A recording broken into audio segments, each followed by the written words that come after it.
We are in the middle, really, of Tzidkas Hatzadik Os Chav Tes, and did the first part, and the second part. And I mentioned last week, if you recall, this is somewhat of a puzzle. This Rav Tzadok. It's we have to learn a little bit be'iyun to understand what he's saying, particularly the second part, which we're going to get to today. But let me just review quickly. The Gemara tells us that every night, 3 times a night, is the change of the mishmaros. Val kol mishmaro mishmar HaKadosh Baruch Hu shoyeh ka'ari, and on every change of the mishmar, HaKadosh Baruch Hu roars like a lion. And he says, Oy labonim, or I showed you last week, there's 2 gersos, Oy li, woe unto me, she echrafti es beisi, sarafti es heicholi, Galisi is banai lebeinu ma'isa'ilom. Did 3 things here.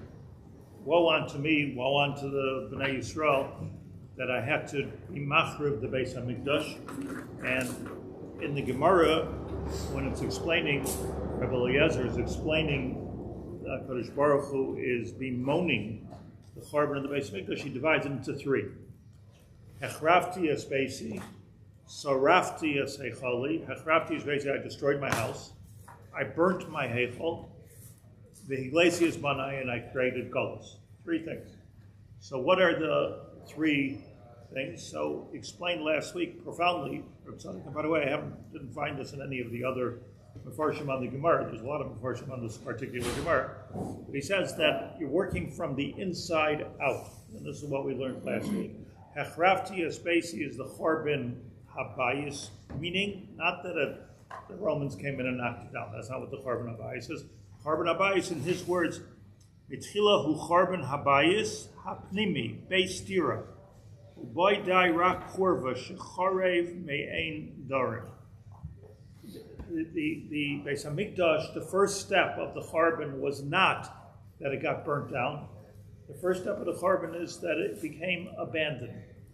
Abandoned of people, abandoned of the Shekhinah, abandoned. I gave a mashal last week. It's like the guf would become abandoned of the neshama. So, because that's not death. That's not the definition of death when you lose your neshama. The definition of what happens is that you lose your neshama and then you die. Why? Because if there's no life inside, there's nothing to be giving life to the surrounding guf. So the Beis HaMikdash works. It's not about a building. It's a beautiful building. It's not about Yerushalayim. It's not about Olaregel. It's about the Shekhinah living inside of the Beis HaMikdash, inside the Kodesh HaKadoshim. And thereby there's Nasati Vasili Mikdash v'Shachanti b'Soicha. Make a Beis HaMikdash v'Shachanti b'Soicha. And that Shekhinah also requires people, like it requires Klal Yisrael to be in there. So the first step, and this is something that I didn't know, the first step of the Chorban is not a Chorban at all. The first step of the Chorban is hardly detectable because the building is standing beautifully. The first step of the Chorban is that the Shekhinah leaves. And now it's void, it's abandoned. That's already the Chorban. And it's like the Chazal say, and Nefesh H speaks about this at the beginning, in Shar Aleph, who speaks about that, he says over and over this Chazal, that when Titus and Nebuchadnezzar came into the Beis HaMikdash, it was a straw house. There was nothing to destroy there. Kimcha tochan tochanta. It was already like you're grinding ground flour. It was a piece of cake. It was just so easy. Why? Because like, how can it be? As Nefesh H said, how can it be that a Kohen Gadol goes into the Beis HaMikdash and he did 1 Aver, he spoke Lashon Hara, and he dies? So how can it be that the Romans went in there, Nebuchadnezzar went in there, how could it be? The answer is it was no longer Beis HaMikdash, it was Charav. That's the answer. It was Charav. Once the Shekhinah leaves, it's not about the building. Once the Shekhinah leaves, so now there's Chorban begins. I have to talk halachically how that applies to nowadays, which is a very interesting question. But is the Shekhinah there or is not the Shekhinah there? That's the question. I mean, but certainly if it was there, you'd be only dropping dead then. Right. So there's some aspect of Shekhinah, or like Rav Chaim Brisker says, there's an aspect of Kedusha that doesn't go away. not about the Shekhinah, it's about the Kedusha. Kitchel Shaita, Kitchel Asalov. So it's a question of the Kedushas HaMakom, but the Hashras Hashchina, it's like Vayhi Bayayim Hashmini. Moshe Rabbeinu tried until he got the Shekhinah to be sure. It was a different thing, not the building. So the first step is Charav. The second step, Shecharav Me'ein Darm, abandoned, empty. That's the first step. The second step is Sreifas HaHeichel. Now, it became easy for the enemy to burn down the Beis HaMikdash. It became possible and even easy for Nebuchadnezzar and for Titus to destroy. That's a physical destruction. The physical destruction is called Sreifas HaHeichel. So it's interesting in the imagery here that the Chorban is first, it becomes abandoned, and now they knock down the house. I'm going to point out the Rambam's Lashon, interesting Lashon, the Shechina lo b'teila. It speaks about the Kedushas HaMakom, he uses the Lashon of the Kedushas Shechina lo b'teila. How do you understand that Lashon? I know the Lashon. What do you lo b'teila? I think the right way to touch it is that once the Shechina is there, it creates a Kedusha which doesn't go away. Like a Rishon. But that wasn't so by the Mishkan. Because when they were Mekadesh, the Beis HaMikdash was basically long. It was forever. So even though it's not forever, so the Sreifas HaHeichel, which was the part that was like really horrible to see and made us run and scream and cry, but that was already Acher Hamaisa, if you will. It was already intended. In the words of Rav Tzadok, Acher Kach Sreifas HaHeichel, only after the abandonment came the Sreifas HaHeichel, Hachitzon. So think about I don't know if this is exactly what he means, but we can think about it this way. Think about the bias as the Kodesh HaKadoshim, and the Heichel is that which is surrounding it. Just think about it that way for a second. So there's Pnima and Chitzoyna, and then of course the whole Har Bayis and the whole Yerushalayim. HaChitzoyn, Chorbanai, the way you destroy something Chitzoyni is Sreifa. So a physical destruction of the Beis HaMikdash. Ve'acher kach, now that there's no Shechina, Chorban, now that there's no Heichel, Sreifa, Golus Yisrael. We're without a home, we're in Golus. Automatically we're in Golus. We might not have lost our, apartment in the old city. We did that too. But the Golus was immediate when the Shechina abandoned Yerushalayim. That made it. Oh, okay. So you have Chorban, Sreifa, and then Golus. Says Reb Tzadok, V'chein hachoyta. And this is true with everybody who does an Aver. Now let's think this through a little bit. V'chein hachoyta, think about a sinner.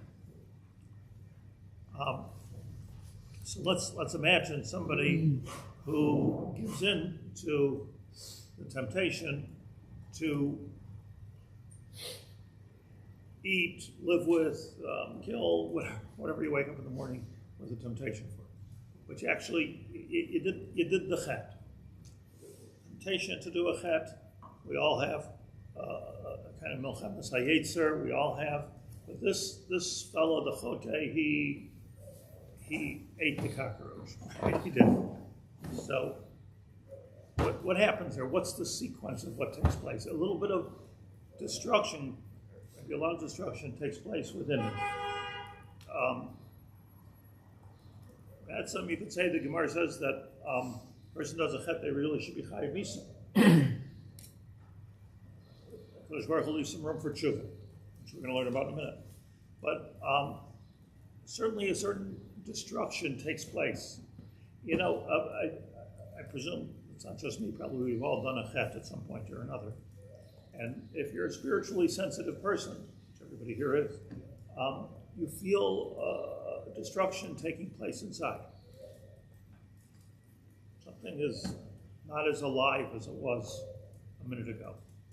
It's so hard to get back. You can do tshuva, but it's hard to get back that kernel of life. It's just that certain kind of, but what's the first feeling? Let me just speak this out a little. The first feeling is probably a feeling of emptiness, charav. The way I see it is, I'm not that experienced in this, but we've all, life is a battle. But the first part of it is emptiness. So emptiness means that I feel like to myself, the way I see it, I feel to myself like, so I've been living a lie. Like everything that I think I believe, I didn't really believe. Everything I felt, I didn't feel. But this taiva or whatever it might be is stronger than I am. And there's a certain feeling of charav. There's a charav that takes place. The second thing that goes on is sreifa. So it's like a b'cheina choyte. Mitchila balev. And what happens is shacharav miyira shamayim. So this is interesting. I'm feeling like, the way I understand it, I'm feeling like, do I really have yira shamayim? I did this chet. Am I the real deal? Or did this become somehow superficial and habit until I was challenged? So the first thing that is charav is yira shamayim. It in itself, by the way, hurts the yira shamayim, and I become empty, like the Beis Hamikdash becomes empty when the Shekhinah leaves. I'm empty for a moment. We're talking about a chote without tshuva. First step is emptiness. Second step, achar kach b'moach. So fascinating. Then it starts to affect my brain. My brain is, my moach is chitzoni to my neshama, to my leyv.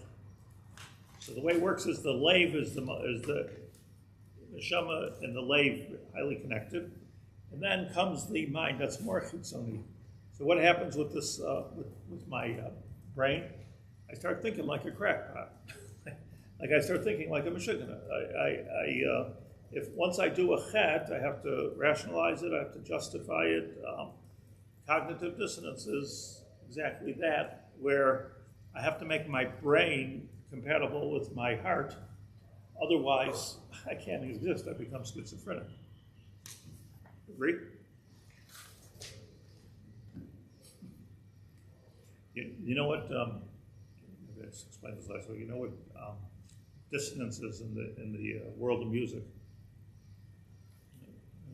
So let's say you have a symphony orchestra, and there's, the way the conductor has it.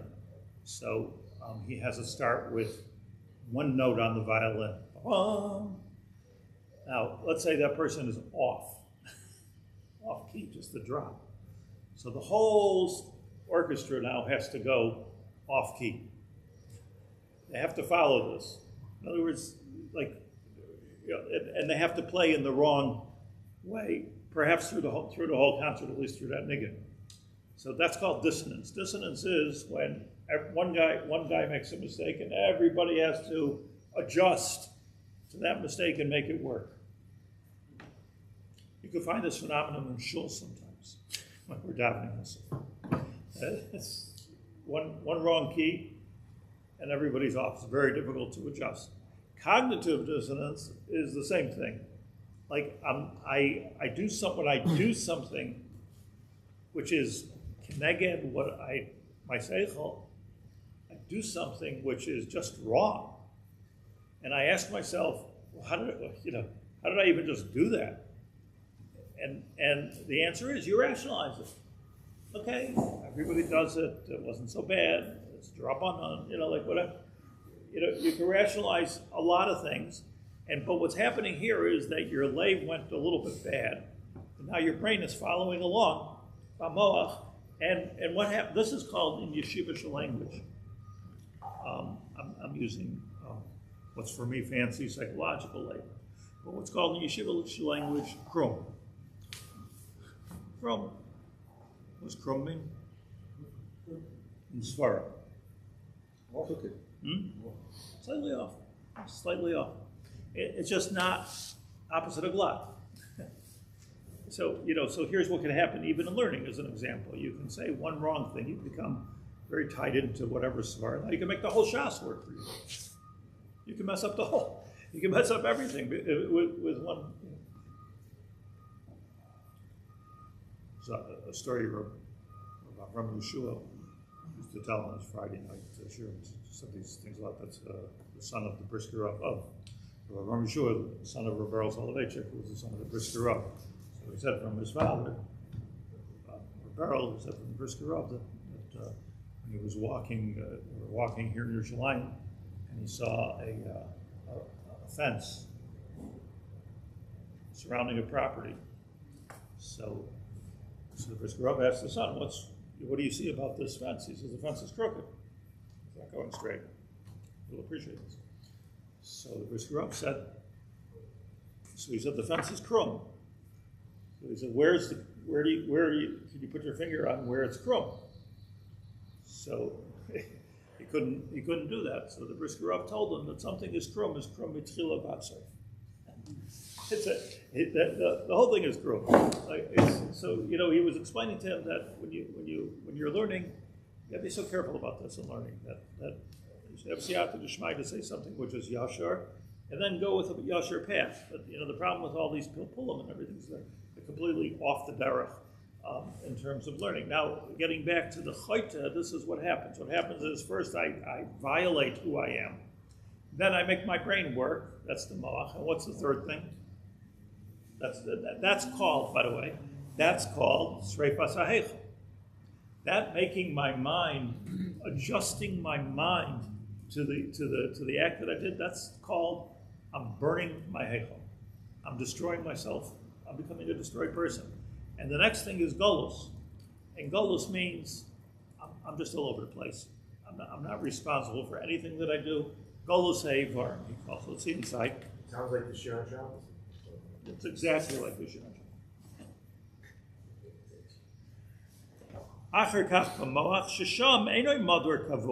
Here he gives us an interesting parenthesis. We know this from the Siyur that these parentheses Tzadok wrote after he wrote the Sefer. He went back and he said, I must add this. And I always ask myself, why did he have to add this? It's just making it more confusing. But Shesham, Einoi Madar Kavua.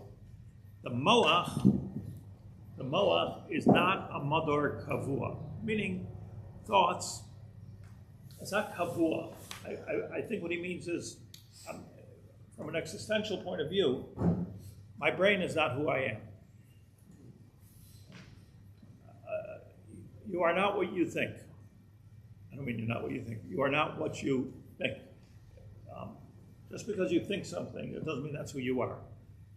There are many people that are very, very disconnected. In fact, all of us at times. They're very, very disconnected personally from their thinking. So that's what he calls an enoi madar kavua. You're thinking, but I just want to say this while I'm here. It's a bit scary because sometimes, here I am, I just celebrated my 67th birthday. I'm teaching things that I taught with great zeal sometimes when I was 25. And I realized I didn't get it when I was 25, but I taught it to so many people. That whole time when I'm teaching. When I'm teaching, I've only been teaching for 10 years or something. It's terrifying. It's terrifying. Absolutely. Absolutely terrifying. Especially when you realize 30 years later, it's not anything wrong, but you wait, and then it's Siyata D'Shma, you have an insight, you realize, I've been saying this for years without the insight. So it's a very, so the pshat is thoughts are, so what are you supposed to do? I don't know. What are you supposed to do? Wait till you're 80 to teach, and you have no koach. It's just similar to the with Moshe's introduction. It's like, how can I trust him? If I'm going to be wrong, it's like, you haven't got a choice. You've got to you've got to teach. Yeah. So part of this, I'll tell you, now that we talked about the yeshivish word called krum, there's another yeshivish word called ivra. So what does ivra mean? We all know what ivra means, but what does it mean in yeshivish? What it means is that I know all the raid, but I'm not really understanding what I'm saying. So you can find such a thing where somebody's talking about throwing briskerovs and gabras and chefses and nifal and poils and all kinds of things, but he doesn't really get it. He doesn't really understand what he's saying. Good words, they're the right words. it's a very docustic thing, like to really understand what you're saying. So the Moach, he says, that's the Heichel. And then, so let's just do this parentheses. V'hu nisraf legamri. Oh, I'm sorry. Mother kavua. I have to read this a few times till I got it. Period. Period is very important. Bayis, now we're going back to the first part. Nechrav habayis sreifas ha'heichel. You gotta watch the punctuation here.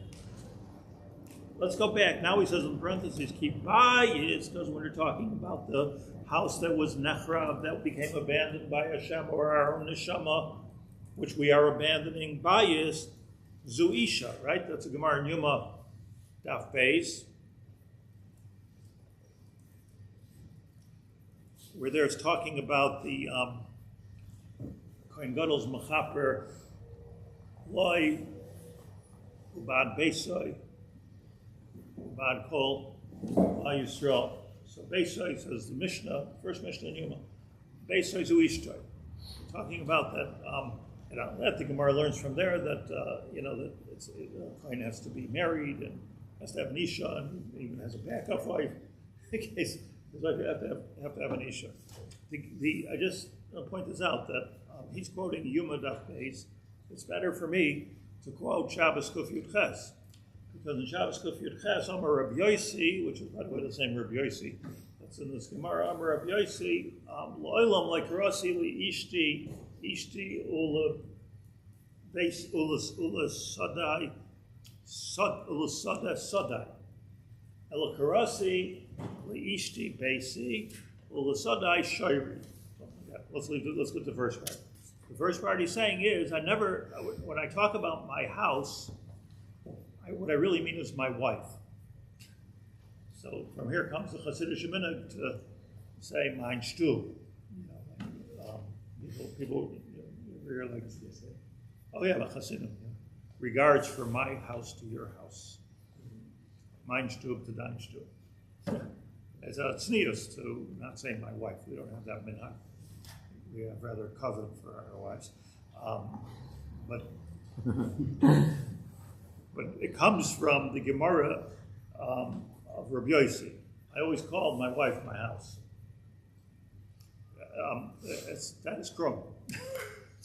It's krum shot. What he meant is that, he says what he meant here.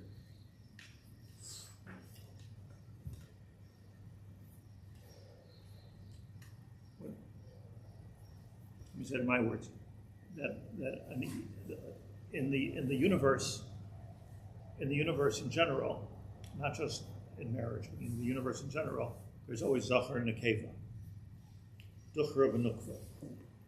Everything is duchra and nukva. Technology is positive and negative. Negative in the sense that it's the receiver. There's the nice end and the makabel. There's the earth and the sea. There's a husband and a wife.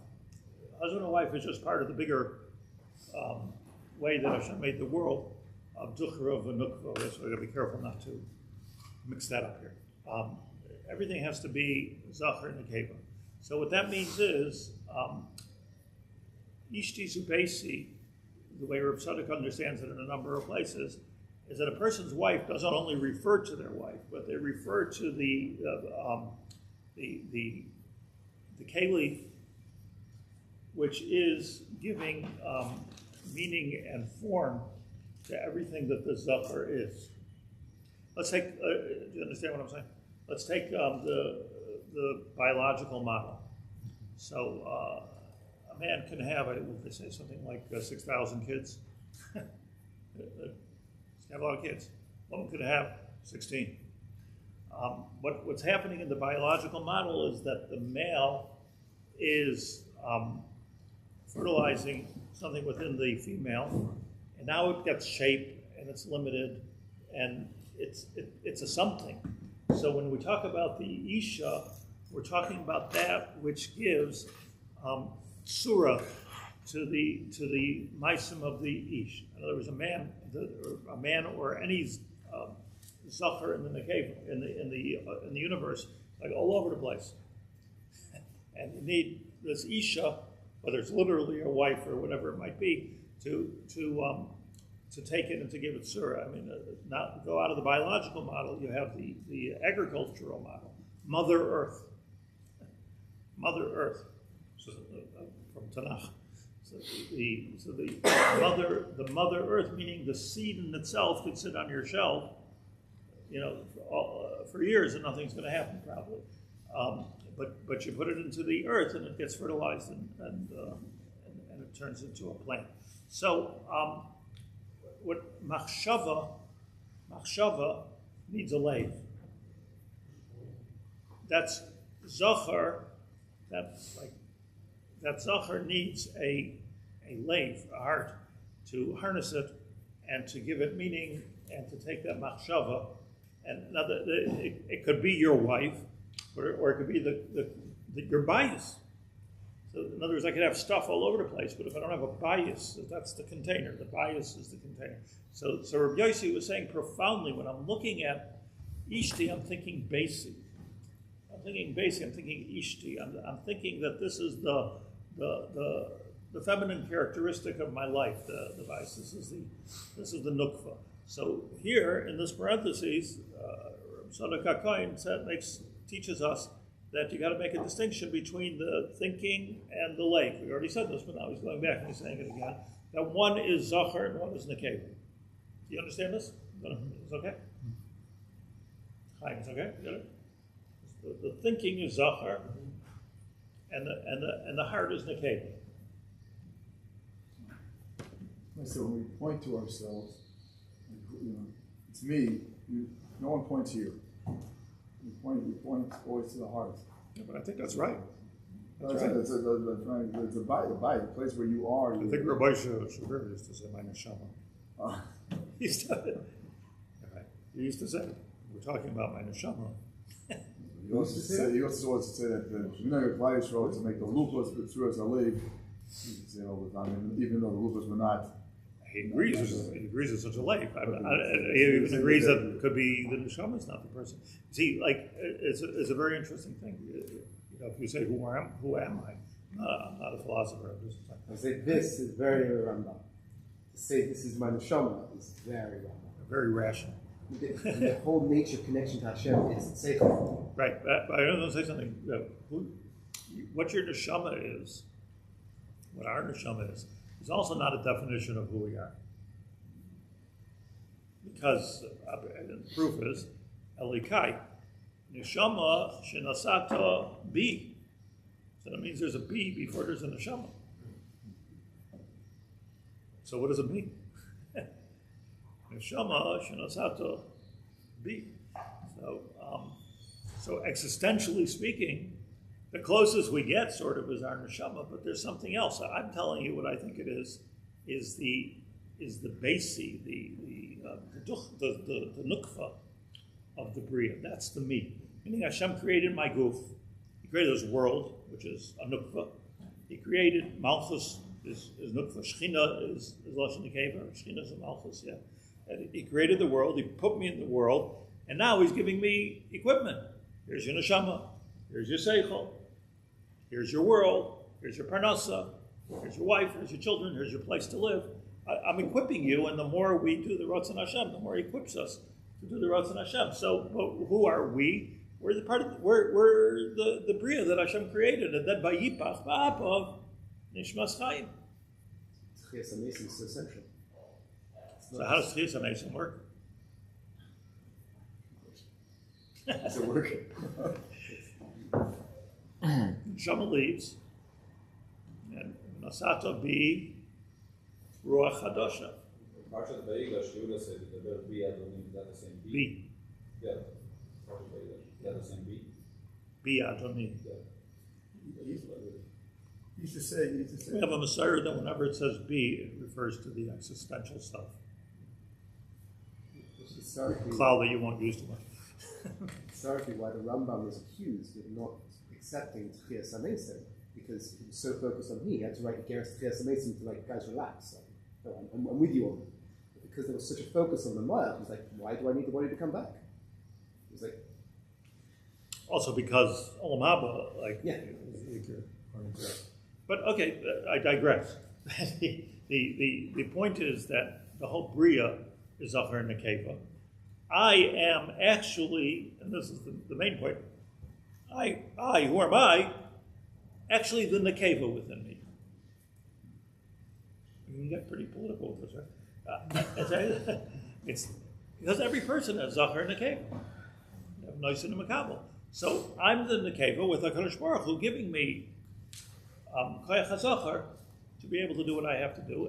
It happens to be, by the way, everybody, I believe, don't get me wrong, I'm just saying what I think, that everybody has in them some aspects of Zachar and some aspects of Nekeva. It's not like, oh my gosh, he's playing with a doll, let's turn him into a girl. No, I mean, every person has some feminine tendencies to them. And probably every male, and probably every female has some male tendencies to them. So it's not a straightforward rule that you're only a female, just you don't do anything but cook. I mean, there's no such thing. What it is, Rav Tzadok says this in Machshavos Choretz, what it is that in a female, the feminine structure will be stronger. In a male, the male will be in a man, the male will be stronger. That's why the Gemara says, as Rav Tzadok, that Ashrei mi shebanav zacharim. Like, you're very lucky, not if your children are male. You wouldn't say something like that. The Gemara wouldn't say something like that. But that your son should be zacharim. That's a good thing. In other words, that the overwhelming, just not thinking about all the feedback on YouTube, you wouldn't believe it.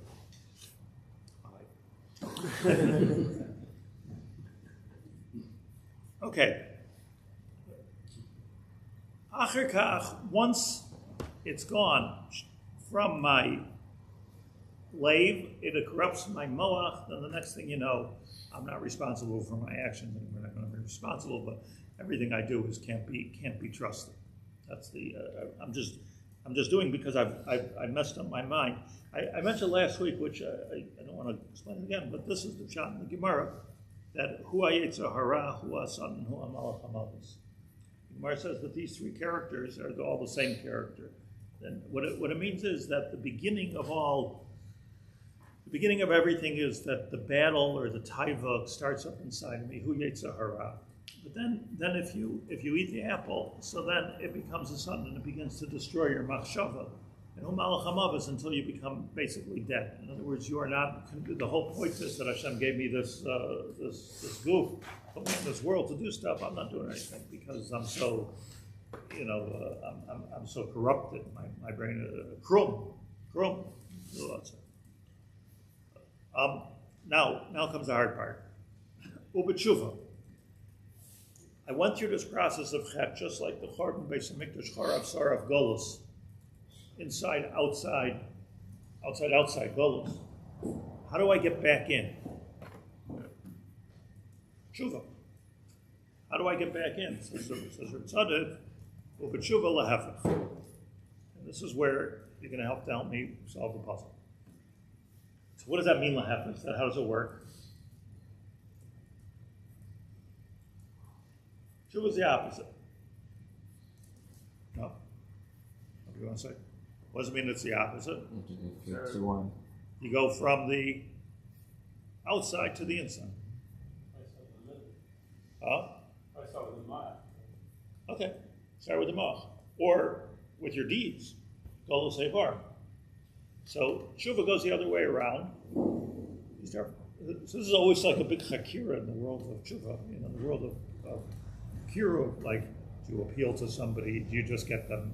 Do you do something experiential, or do you do something like, show them all kinds of the proofs of God, or do you sing a niggin with them? Like, what's the derech to bring somebody to tshuva? So he says, seemingly tshuva lahepech, that when there's a chorban, so first the inside is abandoned, then the heichel is nisraf, and then comes the golus. So now you want to get back in. So l'chayr lahepech, first the golus. Yeah, first take care of the golus, and then take care of the sreifa, build a building, and then you'll get the shechina back. Or in a personal level, first Do what? Help me here. First, straighten out your actions, I guess. First, straighten out your actions, then move inwards and understand it intellectually, and then move further in to feel what you're doing and to become a better person. So it seems to be a tshuva lahapach.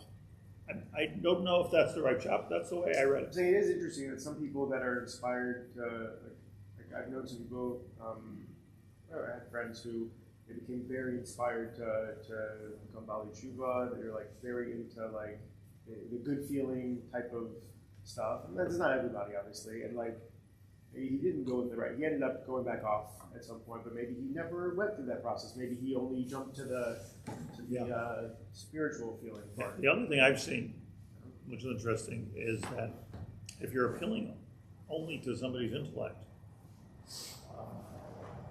and arguing the point, you could convince somebody, but it also doesn't last so much.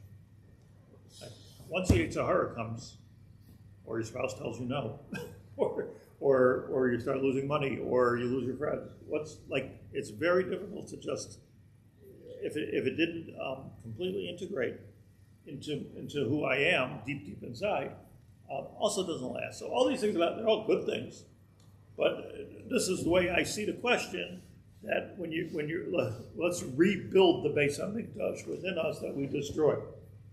So tshuva goes lahapach. And here, this is very interesting. Mitchila boinei Yerushalayim. V'hadar nitchei Yisrael yechanes. First you build Yerushalayim, and then you do nitchei Yisrael yechanes, and we go inside. Let's go in. So, what does it mean? The order. Not the order in Shoneshra, exactly what I'm opening. So I want to just try to explain this today. When we talk about the Geula, we're talking about, first thing is Takab Shofar Gadol L'Cheruseinu. First thing is the son is the Kabetz Galiyasenu, do Kibbutz Galiyas, the Kabsenu Yachan Me'ar B'kan Faisa Aretz, and that's the Yikra Bracha, because it says Baruch Atah Hashem Mekabetz Nitchei Amoy Yisrael, the pasuk that he's quoting, right? Nitchei Yisrael Yechanes. So that's the first thing that happens. After that, Hashiva Shavtenu Kaveri Shaina, Allah Tzadikim, and then Yerushalayim Ircha Barachim Toshu V'Sishka B'Soicha Kasher Dibarta. Then we move inside. So it's the opposite way. What he's saying over here. Uvenei Oisa B'Kar B'Yameinu, and then finally a Samach David Mashiach. So what's he talking about? So I'll tell you what I think. You hear the kasha? Here. Ubetshuva lahapach. Now let's talk about the bias. Mashamar b'zayir. Mitchila boinei Yerushalayim. V'hadar nitchei Yisrael yechanes. And then you have nitchei Yisrael yechanes. So I'll just tell you that there's two things, and they shouldn't be mixed up. And we're living in this history right now, so we really have to get this. We really have to understand this. There's kibbutz galiyus, aliyah, and there's nitchei Yisrael yechanes. It's a different thing. Kibbutz galiyus is let's all get over here to Eretz Yisrael. Let's buy an apartment in Ramat Bet Shemesh. Kibbutz galiyus. Then, now what? Now we have to together work on the binyan habayis. And then, nitchei Yisrael yechanes. So then we fill that bias. So in other words, the chara, which was the abandonment, was the first part of the destruction, and it's the last part of tshuva, or it's the last part of binyan habayis. So this is profound. You build the Beis HaMikdash exactly the opposite as it was destroyed. It was destroyed from inside to out. So what's happening here is, first of all, get rid of the gullus. We're all over the place. Makes sense now, right? Mekabetz nitchei amo Yisrael. Be mekabetz them. It's not nitchei Yisrael yechanes. Two different things. Mekabetz nitchei amo Yisrael. Let's get everybody here together in Eretz Yisrael. That's what's happening. We're seeing this with our eyes. Next thing is in the Shemona Esrei, Yerushalayim Ircha Barachim Toshu V'Sishka V'Soicha Kashu V'nei Oisa B'Kar B'Yameinu. We're davening for the binyan habayis. to build it, which is the Seder of the Rambam. Seder of the Rambam. When you have Roy Yisrael Alad Masam, so now we got to talk about how to fix up the politics and the wars and the Jordan and everything to build the bias. It's not about coming with a couple on. So who decides who Klal Yisrael is here? I mean, statistically, all of our numbers are all messed up. Huh? You? All right, great. So how are we doing? We're here. Huh? For sure. For The sure. grove of actual Jews are here. You think the world numbers are probably very, very skewed because of conservative or reform? Correct. In other words, even if you'll say that, even then you might have right, but I mean, let's say you say 50% of Jews live in the diaspora and 50% of the Jews live in Israel.